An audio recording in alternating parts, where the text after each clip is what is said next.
the verse breakings and puts just kind of like guidelines on the side, but it reads as just one text. You don't see any breaks. It just reads right, which really helps you kind of see that flow through. I mean, Paul didn't write these putting in 1, 2, 3, 4, 5, 6. He wrote them just as sentences. And it's easy sometimes to get bogged down, and especially when the theology is so rich. And even in this section, each little sentence fragment is such profound in its statement, but it's easy to get bogged down in there and not see the great picture of this. But what is it, these 4 verses are really, that we're going to look at today, are just 2 sentences in our version, or our English translation. And yet we cover theologies of predestination, of adoption, of holiness, right? These blessings are so eloquently put, but why this run-on? I love how Sproul puts it like this. He says, Paul is writing breathlessly here.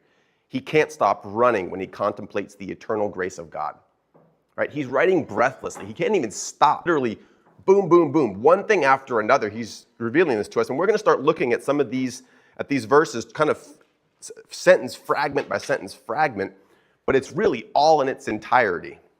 But we see Paul here being transported or caught up in this blessing of God. He is so excited, praising God through doxology. Dr. G.C. Berkouwer, who's a Reformed Dutch theologian, says that all sound theology begins with doxology and ends with doxology. Right? So doxology is what? What is doxology? Grace, worship.